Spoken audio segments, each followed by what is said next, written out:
असे हवामान खात्याचे अंदाज आहेत, मी सांगत नाही. मी अंदाज सांगत गेलो तर पुढच्या लोकसभेचा उमेदवार होण्याची शक्यता लक्षात येत. मी भानगडीत पडणार नाही. त्या एक गोष्ट महत्वाची, पहिल्यांदा खरंच मनापासून अभिनंदन केलं पाहिजे की या गावात 15-20 वर्षापूर्वी का होईना 30-35 वर्ष झाले असतील त्या शाळेला, संभाजी विद्यालयाला 25 वर्ष झाली. एक शाळा स्थापन करून फार चांगले काम केलं. माझ्या माहिती तो खाजगी शाळा हायतनगरला पण नाही, खाजगी शाळा मध्येच नाही, नंतर आली आता ज्युनियर कॉलेज आलं फक्त जिल्हा परिषद होती. तशी मोठी गावं बरीच होती या परिसरात, पण माध्यमिक शाळा नव्हती.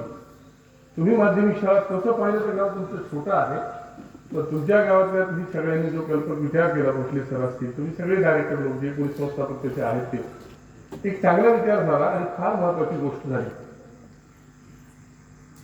मी थोड्या वेळात बोलतो. तारीख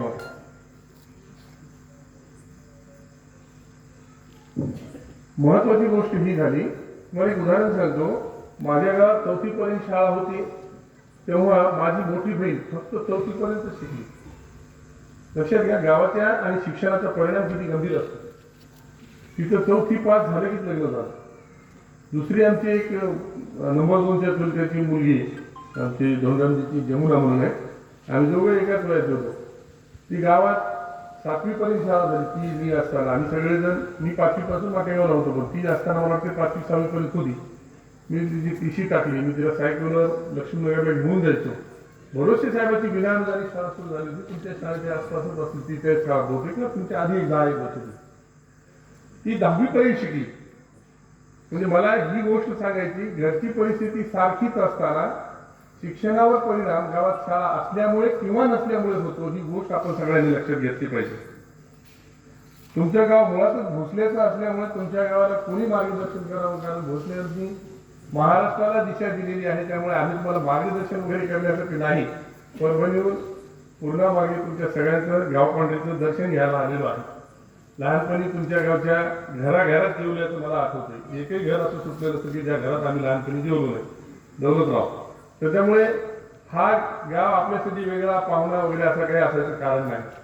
पण एक गोष्ट या गावाची इतकी सुंदर आहे, जी गोष्ट करील गाव ठरवून ती चांगल्या दर्जाची करते. या गावाचं विशेष आहे आपल्या परिसरामध्ये. आणि म्हणून आज जिल्ह्यामध्ये कुठल्याही गावामध्ये 19 मुलं 90% वर नाहीत. याचा अर्थ संभाजी विद्यालयाचे मुख्याध्यापक कल्याणकर सर आणि त्यांची सगळी टीम, मी यांचं पहिल्यांदा मनापासून अभिनंदन करतो. आपण सगळेजण टाळ्या वाजवून त्या शिक्षकांचं अभिनंदन करतो.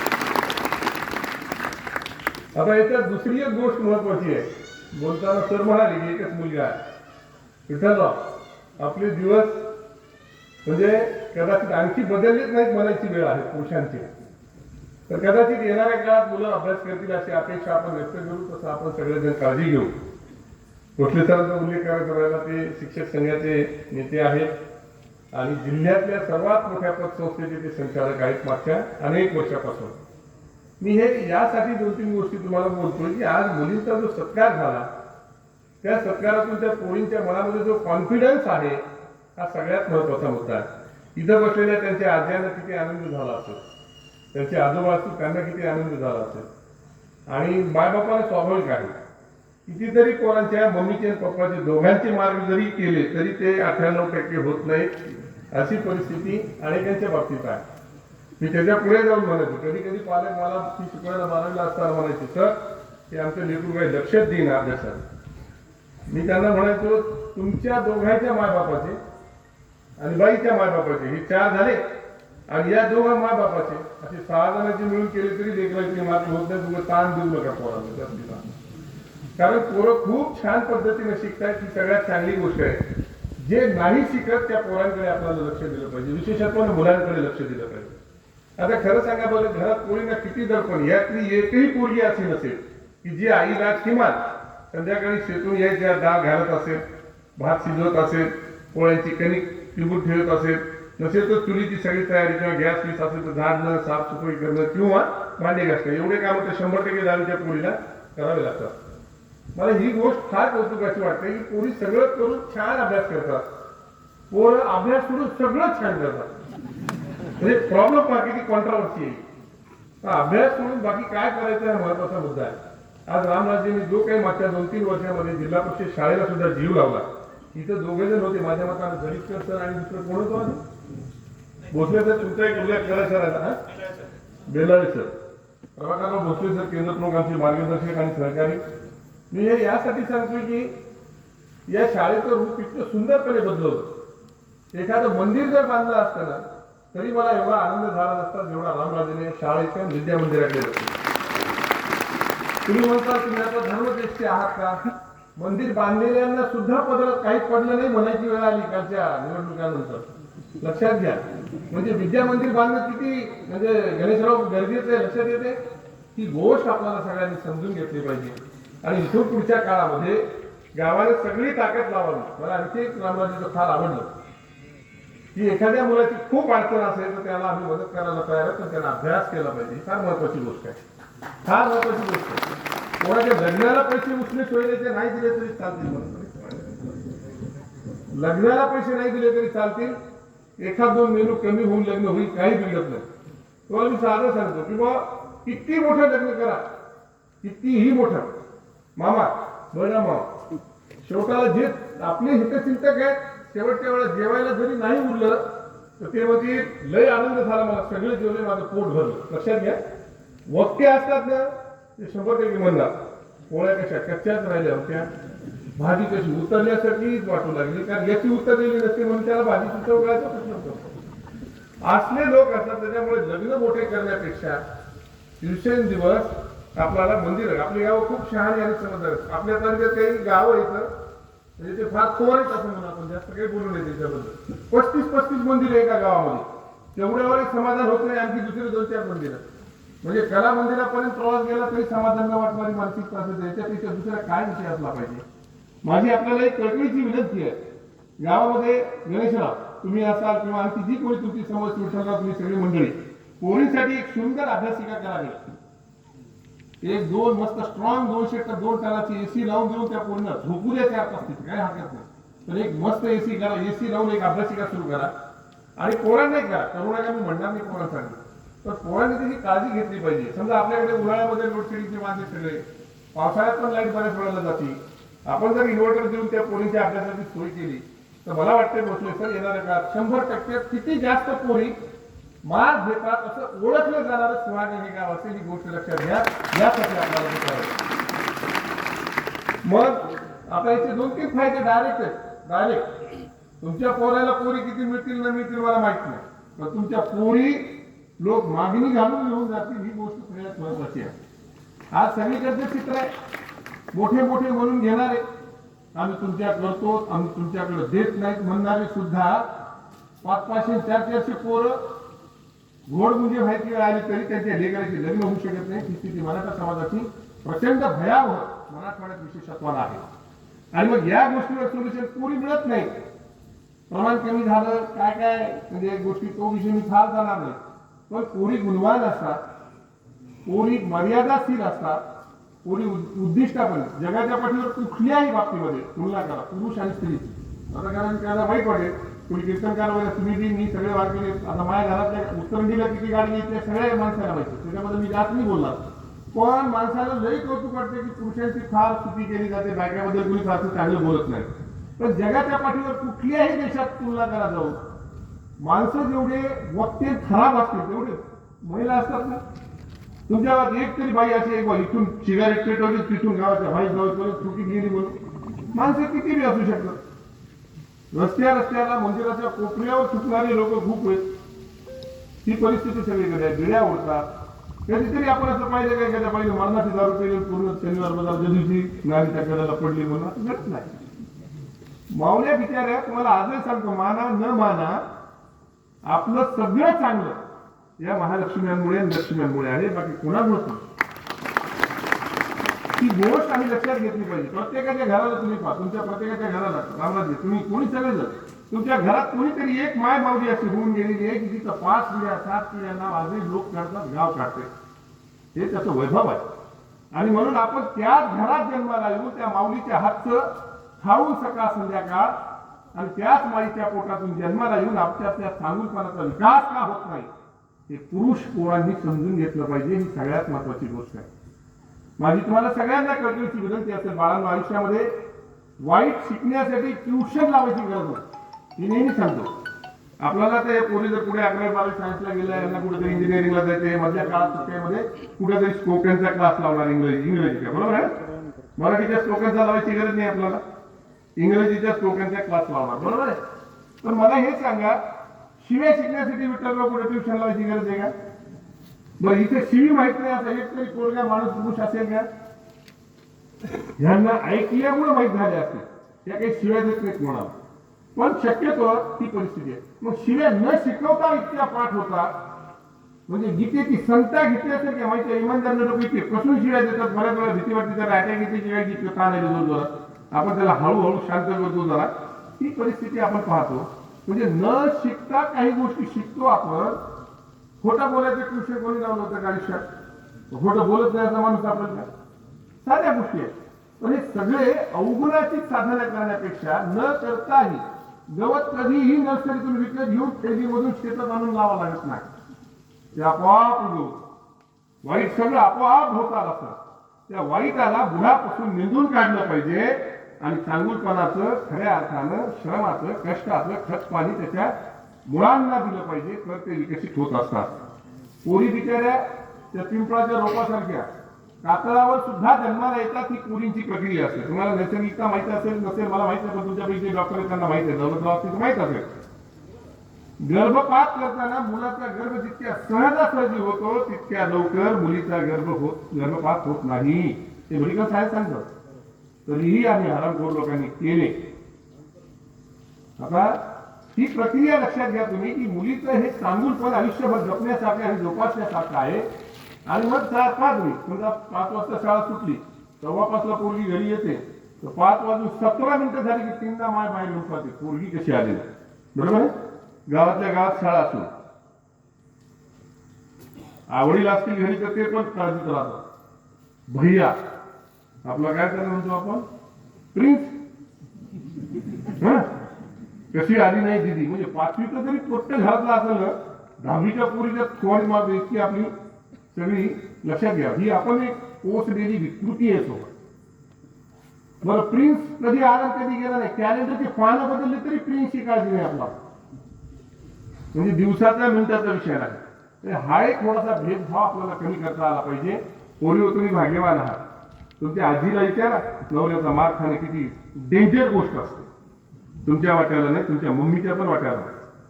आता अलीकडच्या काळात आम्हीच बायकायला भ्यायला लागलो, बरोबर ना विठ्ठलराव? हसायला नेती काय इथे, ठीक आहे. मला एवढंच सांगायचं तुम्हाला की हे सगळं थोडंसं समजून घेऊन येणाऱ्या काळामध्ये शाळांच्या पाठीशी उभं राहिलंच पाहिजे. भोसले सरांनी आवाहन केलं, 1-2 वर्ष सत्ता आपल्या सभागृहातच घ्या, तेवढे पैसे उरले तर शाळांच्या पाठीशी उभे करा. मी प्रामाणिकपणे सांगत आलेलो आहे. आता पुन्हा पेन्शन येत आहे. ते 7, 8, 9, 11 लोक कोणीतरी ट्रस्टी असतील, भोसले सर आणि त्यांची सगळी टीम. ते काय नाही मुख्याचं व्हायचं टोळीची डोके लावू नका. आपल्याकडे मालकी समजूनच लोक लावतात त्याला डोकं. अजिबात असं होत नाही. कारण ही गोष्ट थोडीशी समजून घ्या आणि संस्थाचालकांनी पण त्या पद्धतीने सुविधा दिल्या पाहिजे. मी या मतात आग्रही आहे. त्याची 2 गोष्टी आपण समजून घेतल्या पाहिजे की येणाऱ्या काळात शाळा इथून लातूरला जायची गरज पडू नये, इथून नांदेडला जायची गरज पडू नये. नांदेडला काय गरज आहे? नांदेडला आज तुमच्या मोबाईल मध्ये सगळं जग आहे. जग फिजिक्स वाला या ट्युशन वर पोरं आउट ऑफ मार्क फिजिक्स मध्ये घेणारे अनेक पोरं आहेत, अनेक पोरं महाराष्ट्रात. गेले वर्षी केकर जवळचा एक पोरगा, आम्ही मराठा सेवा संघाच्या वतीने काही 4-5 पोरांना मेडिकलला इंजिनिअरिंगला लागण्यासाठी मदत केली सर. केकर जवळचा एक पोरगा नानाने आणला, मराठ्याचा सोयराचा आला. त्याचा बाप वायरिंग करतो. वायरिंग म्हणजे ते मोटार रिवायडिंग करतो, म्हणजे मोटर जाळायला भरण्याचं काम जे गावातलं असतं ते काम. आणि त्याच्याजवळ फार पैसे नाहीत, काय नाही. निघताना आम्हाला तो भेटला ट्रॅव्हल्स, त्यावेळेस आम्हाला फोन कळाला होता. आम्ही फोनवर बोललो, त्याचं अभिनंदन केलं, त्याचं कौतुक केलं, त्याला शुभेच्छा दिल्या. काय पैसे जे होते ते सेवा संघाकडून आम्ही दिले. मी हे यासाठी सांगितलं तुम्हाला, त्या पोळाच्या आपल्याला विचारलं तू कुठे ट्युशन आल्या, कुठेच नाही म्हणला घरी. मी म्हणलं मग कशावर? म्हणला फिजिक्स वाला. म्हणलं मोबाईल पप्पाचा होता ना. म्हणला संध्याकाळी आल्यावर पप्पा देत होते मला. कल्पना करा तुम्ही, त्या पोराच्या बापाला आम्ही म्हणलं तू कसा म्हणजे कर्मकरंचा माणूस आहे. म्हणलं दादा तू जर 2 वर्ष आधी भेटला असता तर आम्ही त्याला 7-8 हजाराचा एक कॅब घेऊन दिला असता. त्याचं नेटचं रिचार्ज आम्ही केलं असतं, तुला आज आम्ही 50,000 जमा करून देतोय, तर तेव्हा आम्हाला 8,000 दिले असते तर तू पूर्ण फ्री सीट मध्ये लागलं असतं. ते फ्री सीट मध्येच लागलं नागपूरला, नागपूर एम्सला लागलं ते पूर्ण. मी हे यासाठी सांगायलो की गुणवत्ता ही सातबाऱ्यावर अवलंबून नसते, बँक बॅलन्सवर अवलंबून नसते, कोणाच्या डिपॉझिटवर अवलंबून नसते, कशावरच नसते. फक्त गुणवत्ता ही त्या मुलाच्या स्वतःच्या ओन जन्मासोबत येत असते आणि त्याच्यामुळे कोणाच्या घरात विद्वान जन्म सांगता येत नाही. भोसलेंनी अपेक्षा व्यक्त केल्या की आमच्या गावात येणाऱ्या काळात IAS झाला पाहिजे, होईल ही खात्री विश्वास त्यांनी व्यक्त केला. तो झालाच पाहिजे. भोसले नावाचा माणूस सुप्रीम कोर्टाचा जज झाला पाहिजे, ही गोष्ट लक्षात घ्या. सुप्रीम कोर्टाचा जज का होऊ नये? या देशाच्या PMO कार्यालयाचा चीफ सेक्रेटरी झाला पाहिजे, या देशाचा मुख्य सचिव झाला पाहिजे. ही गोष्ट आपण डोक्यात घेतली. हे अशक्य नाही, ते फक्त लोकशाहीच्या प्रणालीमुळे होऊ शकतं.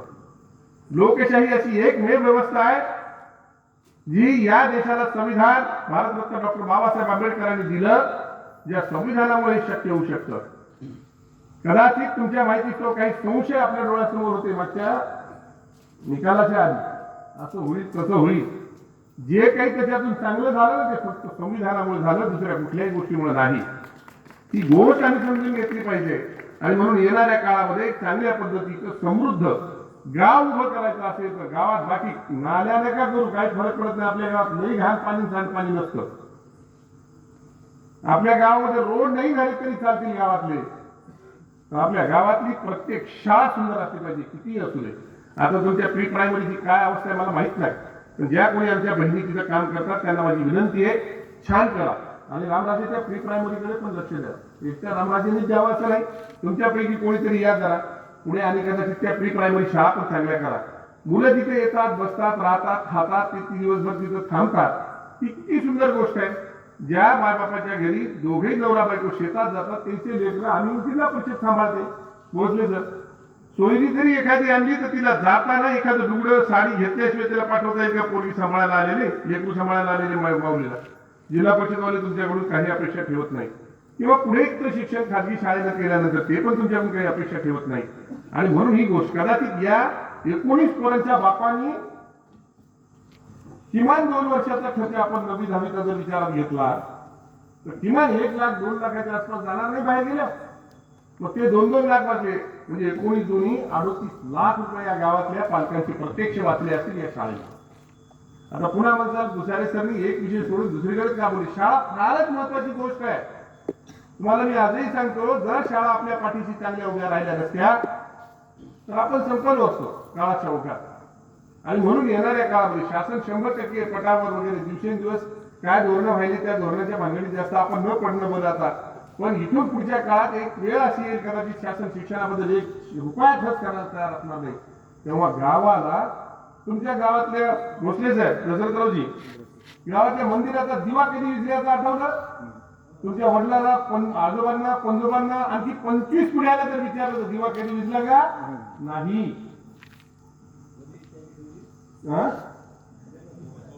कधीच विजला नाही. तर मग शाळेतल्या शिक्षणाचा दिवा सुद्धा गावातला तितकाच अखंड तेवत राहायला पाहिजे. ही गोष्ट सगळ्या गावांनी लक्षात घेणं गरजेची गोष्ट आहे. आता काय होतं, माझे लेकर शिकून गेले, लेकर शिकून गेले भाऊ, तर तुझे नातू येणार आहे पुढच्या काळात. माझे नातू शिकून गेले, 100% तुमचे पंतू येणार आहे, या गावातच राहणार आहे. गाव का सुटली नाही आपली? नमुना नंबर 8 वरचं घर आणि 7 बाऱ्यावरची शेती सोडून देऊ शकत नाही आपल्याला गाव. त्याच्यामुळे ह्या गोष्टींकडे आपण सगळ्यांनी लक्ष दिलं पाहिजे. येणाऱ्या काळामध्ये माझी एक विनंती राहील भोसले सर आणि तुम्ही सगळे संचालक मामा वगैरे सगळे जण इथं आहात, तर एक सुंदर कम्प्युटर लॅब तयार करा. डिजिटल बोर्ड शाळांसाठी करा. काय नाही 10-5 लाख रुपयाचा खर्च लई मोठा नाही आणि किमान भोसल्यांसाठी तरी नाही. आणि भोसल्याने तरी म्हणून पैसे नाहीत म्हणून दुसऱ्याचे ठीक आहे, पण भोसल्याला अजिबात म्हणायचं नाही. त्याचं कारण तुम्ही महाराष्ट्राचे बाप माणसं आहात. तुमच्या शेत्या सगळ्या समृद्ध शेत्या आहेत. ती गोष्ट मला एवढ्यासाठी सांगायची की जर एक सुंदर अशी लॅब शाळेला आपण देऊ शकलो इथल्याही आणि तिथल्याही शाळेत, 2री किंवा 3रीत वर्ग MSCIT झाला पाहिजे. त्यासारखे छोटे मोठे कोर्स त्या पोरांना 10वी पर्यंत केले पाहिजे आणि 11वीत वर्ग गेल्यावर त्यानं त्याचा पार्ट टाइम जॉब करून शिक्षण घेण्याचा विचार केला पाहिजे. माझं पोरग काल 12वी झालं. आम्ही सगळेजण चिंतित होतो, थोडेफार अपेक्षेपेक्षा कमी मार्क पडले.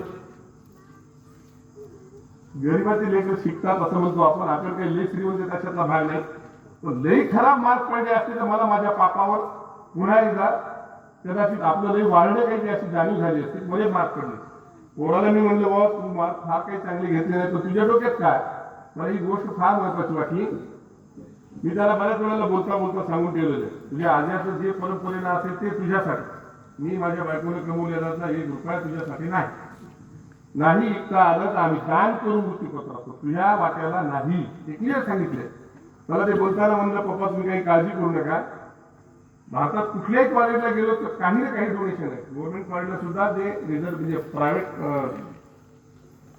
जो खाजगी कोटा आहे त्याच्यामध्ये 15 ते 20 लाख रुपये इंजिनिअरिंगला डोनेशन आहे. कमीत कमी म्हणजे कमीत कमी सांगतोय.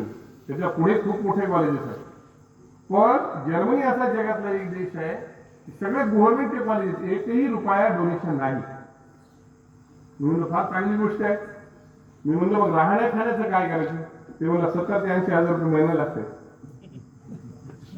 म्हणलं मग त्याचं काय करायचं. एवढं कसं शक्य आहे. म्हणलं तुला 5-10 हजारापर्यंत 15 हजारापर्यंत ठीक आहे. 10-15 हजार रुपये दोघे नोकरीला आहोत म्हणून. ते म्हणलं पप्पा त्याची पण मी सोय केली. पार्ट टाइम जॉब करायचा. आठवड्यात 20 तास काम केलं की 80 ते 90 हजार रुपये दर महिन्याला आम्हाला मिळतात. मला ही गोष्ट महत्वाची वाटली की दाढी ज्या पोराला फुटली त्याला 30 रुपये दाढीचे कमवायची सुरुवात केली पाहिजे. त्याच्या बापाजवळ कितीही असलं की भावना विकसित होणं फार महत्वाची गोष्ट आहे. रिकाम चोट पोरं बिना कामाची जिथं जिथं फिरताना आपण पाहतो ती सगळ्यात शोकांतिकेची गोष्ट आहे. कितीतरी पोरं आज 19-20व्या वर्षी त्यांच्या किडन्या जात आहेत. अनेक लोक आपल्या आसपास अवतीभोवती सोयऱ्या धाऱ्यामध्ये सगळं पाहतो आपण. व्यसनाने मराठीचे पोरं संपायला लागलेले. कुणी बी अलीकडच्या काळामध्ये स्टारचं शर्ट घातले की त्याला आमदार खासदार झाल्यासारख्या गावातच वाटायला लागले. जरा असं काही सटरपटच्या 2-4 जणांच्या लग्नात पंक्ती वाढली की त्याला सरपंच होण्याचे डोहाळे लागायला लागले. माझी विनंती आहे सगळ्या पोरांना त्याच्या मायबापाला सुद्धा कृपा करून ह्या सगळ्या नादाला लागण्यापेक्षा आपण आपल्या आयुष्याच्या सुंदर अशा अर्थार्जनाच्या एखाद्या वाटेला लागा. आणि शिक्षण ही एकमेव व्यवस्था आहे. 1 रुपया भांडवल लागत नाही. तुमचे श्रम हे भांडवल आहे. तुमची बुद्धिमत्ता हे भांडवल आहे. तुमचं सातत्य कन्सिस्टन्सी हीच एक गोष्ट तुमचं भांडवल आहे. म्हणून त्या भांडवलासाठी आपण सगळ्यांनी तयार झालं पाहिजे. ही सगळ्या पोरांना विनंती आहे. एक जी बोगस चर्चा खऱ्या पाण्यात चालू आहे. पैसे लागतात ठीक आहे. खाजगी संस्थेत नोकरी करायची असेल तर पैसे लागतात. जिल्हा परिषदेला CET त्यासाठी एक्झाम आहे. आणखी पुन्हा या परीक्षांमधून जर उत्तीर्ण झाला तर 1 रुपया लागत नाही. आता भरपूर पोरं शिक्षक म्हणून लागले, इंजिनियर लागले, वेगवेगळ्या नोकऱ्यांसाठी खुल्या गोष्टी आहेत. पण ही गोष्ट आपण सगळ्यांनी केली पाहिजे. गावात एखादी पतसंस्था पण व्हावी माझी एक विनंती आहे. कारण पतसंस्था विचारलं जर विकसित नाही झाल्या ना आज पश्चिम महाराष्ट्रात आणि मराठवाड्यात 2च गोष्टीचा मुख्य फरक आहे. तिकडे खडकाळ जमिनी असून हिरवे ऊस आहेत आणि इथं काळीच्या जमिनी असून पाण्याचा प्रश्न आहे गंभीर.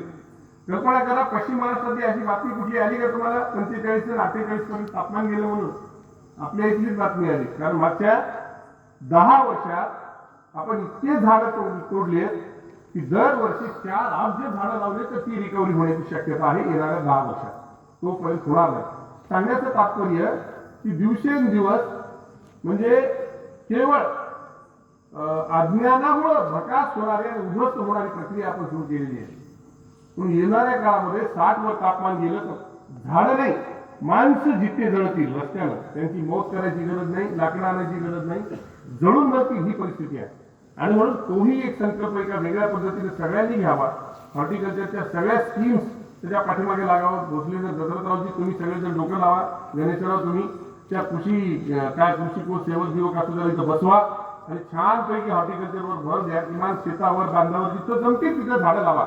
नाही झाडं लावले तर कदाचित त्या पोरांचे मेरिट निकाल यांचे भविष्यातले आयुष्य पाहायला सुद्धा मिळतील त्यांना मिळतील असे प्रश्न आपल्या समोरचे आहेत. आणि म्हणून या सगळ्या गोष्टीच्या अनुषंगाने एक चांगलं गाव निर्माण करण्यासाठी आपला लढा असला पाहिजे. 5 वर्षाच्या ग्रामपंचायतला जे करायचे ते करा. मला त्याची काय स्वारस्य आहे. तर ते एकदा संपलं की आपण सगळं गाव कसं सुंदर करता येईल यासाठी विचार करा. तुम्ही शाळा सुंदर केली म्हणजे गावाची सुरुवात सुंदर झाली. 25 वर्षापूर्वी तुमच्या माध्यमिक शाळा आली अतिशय सुंदर झालं. येणाऱ्या काळामध्ये आणखी गावातले महत्वाचे प्रश्न जर आपण मार्गी लावले तर कदाचित हे गाव महाराष्ट्राच्या नकाशामध्ये अतिशय सन्मानाने मिळवणारा असेल यासाठी माझ्या अंतःकरणापासून तुम्हाला शुभेच्छा आहेत. आणि पोरांना एक खडसावून सांगेल, सगळ्यात जास्त मराठीच्या पोरांच्या नाकात वारशी नाही. लवकर यश पचवता येत नाही आपल्याला, पैसा पचवता येत नाही आपल्याला, बहुजन समाजातल्या लोकांना अजिबात पचवता येत नाही. आणि मग फार कमी लोक ते सगळं पचवून पुढे जातात, आपले बरेच संपतात. आणि कृपा करून कोणालाही दोष देऊ नका. मी 10वीत एवढे मार्क घेतले होते, 12वीत पप्पा असं म्हणले, मम्मी तसं म्हणली, कोण मामा असं म्हणला, भैया तसं म्हणला, काहीतरी कारण सांगतात, भिकार चोट आणि सगळे राग लागते. आता तुमची सगळी खरी जबाबदारी आहे की तुम्ही चांगले मार्क घेण्याची. 12वीच्या जे एंट्रन्स एक्झाम तुम्हाला द्यायचे, मॅथमॅटिक्सच्या द्यायचे असेल मॅथमॅटिक्सच्या द्या, बायोलॉजीच्या द्यायचे असेल बायोलॉजीच्या द्या. खूप छान संधी आहे तुम्हाला. कल्पना चावला सोबत स्पेस मध्ये जाण्याची संधी सुद्धा या मार्कांमुळे मिळणार. पण दुर्दैवाची गोष्ट होताना दिसत नाही, आपण सगळेजण पाहतो. मी तुम्हाला एक उदाहरण दाखवतो. डॉक्टर विजय किरण नरवाडे नावाचा एका माध्यमिक शिक्षकाचा मुलगा, त्याचे वडील चित्रकलेचे शिक्षक होते, सरांना ओळख आहे, विठ्ठलरावला ओळख आहे, आमच्या कन्या शाळेमध्ये नरवाडे म्हणून होते. त्यांचा मुलगा सर रिटायर झाले. सायन्स कॉलेज नांदेडला एकच जागा होती ॲस्ट्रोफिजिक्सची. त्यांना अनेक ठिकाणी औरंगाबादला गव्हर्नमेंट कॉलेजला जॉब केला, परमनंट जागा निघाली. सगळे मुलं होते, अनेक लोक होते, वशिल्याचे लोक होते. तुम्हाला माहित आहे, मुख्यमंत्री राहिलेल्या लोकांनी शिफारशी केल्या त्याच्या अगेन्स्टमध्ये विद्यार्थ्यांना, तर त्यांचं सुद्धा तिथं चाललं नाही. एका गरीब शिक्षकाचा मुलगा केवळ गुणवत्तेच्या आधारानं सिनियर कॉलेज सायंटिस्ट म्हणून सायन्स कॉलेजला एक सायंटिस्ट, रिसर्च सायंटिस्ट असलेला माणूस तिथं उभा राहिला. एकही रुपया न देता ही गोष्ट आपण लक्षात घेतली पाहिजे. मला हे का सांगायचंय की पैसे लागतात म्हणणारे सगळे नालायक आहेत, नाकर्ते आहेत असं माझं स्पष्ट मत. तुम्ही युपीएससीच्या परीक्षेला पैसे लागतात का? एक माणूस कुठून तरी बिहारून येतो, आपल्याकडे ठकार नावाचे एसटी होते, ठाकर का ठकार काहीतरी नाव होतं बरोबर ना, हा, त्या बाईनं तिथला काहीच केला होता सुरुवातीला. खरं पाहिलं तर आपल्या गल्ली गल्ली तर वर्धामध्ये डॉन आहेत परभणीसारख्या शहरात, पुणेसारख्या शहरामध्ये. या डॉनला चारी मुंड्या चित करणारी एक 5.5-6 फुटाची मुलगी नीट करू शकते. ही ताकद फक्त प्रशासनातून येऊ शकते. आणि म्हणून प्रशासनाच्या चांगल्या गोष्टींवर आपण लक्ष दिलं पाहिजे. आज मला तुम्हाला अतिशय नम्रपणे सांगायचं आहे, अफवा करतात लोक, बदनामी करतात, सगळ्या गोष्टी आहेत, त्याच्याबद्दल काही काळजी करू नका, ती होत असते. ज्याच्याजवळ काहीतरी कर्तृत्व आहे ते बघा, रिकाम्या झाडाला कोणी दगड मारत नाही, ज्याला फळं आहेत त्याला दगड मारतात. त्या जिथं काहीतरी निघतं त्याच्यासाठी ती गोष्ट लोकांची धडपड असते. पण कोणाची बदनामी झाली, कोण जेलमध्ये गेला, काय नसतं. आपल्याला एकच माहित असते त्याची बाजू, तो जेलमध्ये गेला तो चांगल्या कामाला गेला का, कदाचित चुकीच्या आरोपामुळे गेला का, कदाचित चुकीच्या निर्णयामुळे गेला, सांगता येत नाही. अशा अनेक गोष्टी असतात.